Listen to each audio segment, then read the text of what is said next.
Hello, I'm Christine Chavone. Our show is The Fourth Dimension.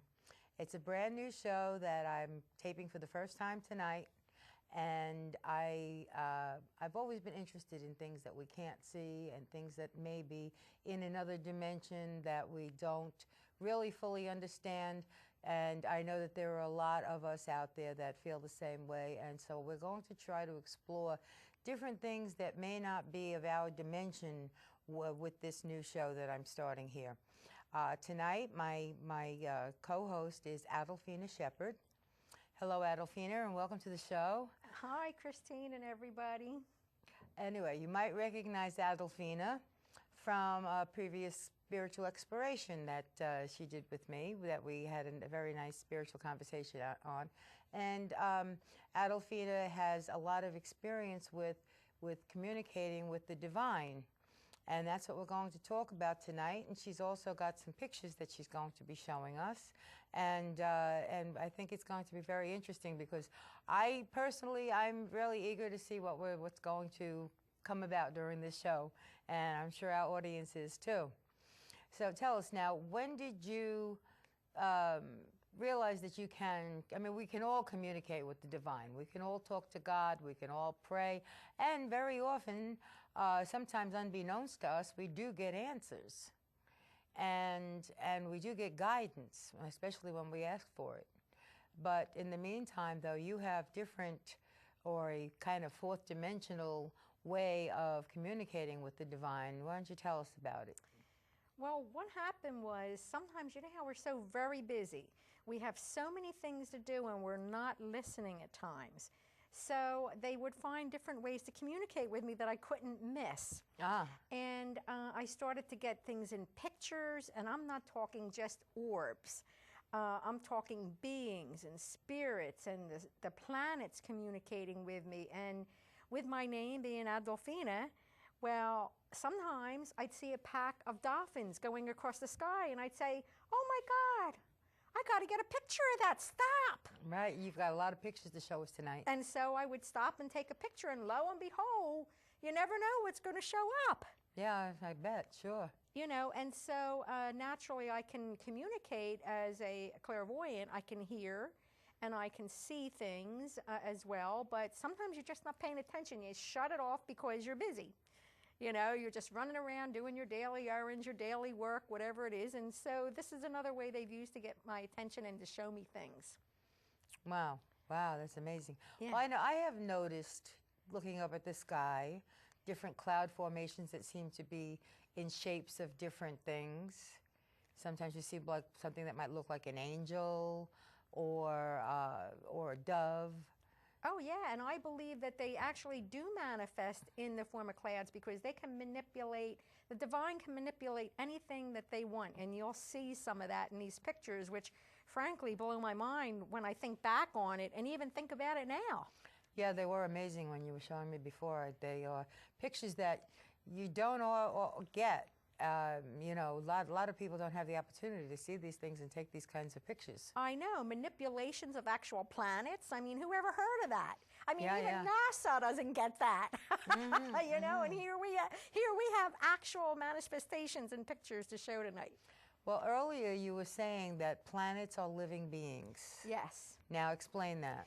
Well, this is from a channel that I received. For instance, Mother Earth is actually an aspect, or if people know of it better, of reincarnation of Mother Mary. Really? Yes. But Mother Mary lived here as we do now, over 2,000 years ago. Yeah, she did, because just like we can come in as various different humans, her soul is so big that she's enormous enough and huge enough of a being to be a planet, an actual planet. Really? Mm-hmm. But not only Mother Mary. I mean, I don't know all the planets. I just don't have time to study this. One of these days, I'll get some time and I'll attempt to look into it further. But and I'll maybe you can show me some more things of the other planets, Guide. But in the meantime, one day, lo and behold, I'm sitting there. We were on vacation, and my husband and I, and the condo was on the end of a corner, so it was all glass, and it was tinted. And I'm sitting there, and being a metaphysician, I'm looking at the sun and I say, oh my God, that sun has a piranha tube. Well, a piranha tube is a part of our electromagnetic body. So I got my camera and I started snapping pictures. And what came out really blew my mind, because I hope that a lot of the people watching this show have some psychic vision, because they'll see in great detail, whereas others may see some of it. But the sun actually kind of turned blue, and you can see a piranha tube, and you can actually see a man, a huge man, where the sun is just this big to a man, huge. Mm-hmm. So, you know, that's one of the pictures we have, and we'll see if any of the audience has, hopefully some of them will have some psychic vision and be able to see this. Because I know you could see it when I showed it to you earlier. Yeah, yes. Was that not amazing to see that? Yeah, there was like a face in there and everything. Yeah. So when the Egyptians worshiped the sun god, it looks like there really is a sun god. Really? Well, what would he be doing with the sun? No, that's true. That's true. Well, when you talk about like the sun god and all that, we as Christians have been brought up with the aspect of one God and then the Trinity, three people in one God. And so the sun god, I guess, would represent God the Father then, or something like that? Well, I would actually think it would be the sun. Oh, I see. God the Son. Yeah, God the Son. Okay. And if you go back in history to Egypt, I believe it was Akhenaten. He was the one who first introduced the concept of the Trinity. Really? Yes. Now, was this before Jesus? Oh, way before. Way before. Really? Yeah, I don't know Egyptian history. I'm not a scholar of this, but I just know that when I read it, I said, "Oh my God! Wow! There's another Trinity in Egypt of all things." In fact, who knows? I've been hearing some things and doing a little research, or guided to do some research on that, because there's a couple books out now that talk about how Christianity actually started in Egypt. Really? Yeah. Way before Jesus? Yeah. Wow, that's amazing. But if you look at the pyramid, there's kind of like a triangle in it. Right. You know, and you can also see a Trinity there. That's true. Well, do you know what, that's a sacred geometry object. Are you familiar with sacred geometry? No, as a matter of fact, when you're the first person I've ever heard the words sacred geometry from, actually. Well, I'm not a scholar on sacred geometry, but I'll tell you a little bit of what I know.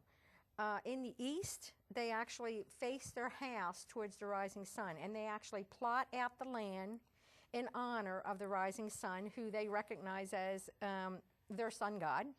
And this is many people around the world. I mean, in the East, even our churches are built like this, unbeknownst to most Christians. Are built in the same manner. They plot them to face east. Face east. To the rising sun. Really? Now, the triangle represents mankind. Uh-huh. Mm-hmm. Okay, so how does it represents mankind with the Trinity? Yes. And standing on earth, grounded on earth. Uh-huh. I see, because the bottom is heavy and it keeps you steady. Right. And then as mankind evolves, your electromagnetic body will actually change shape to various other shapes until you actually, if you evolve far enough, can become a star or a planet. We would want to do that. Yes, because as you evolve as a soul, the aspect that's reincarnating becomes immortal, just as your soul is.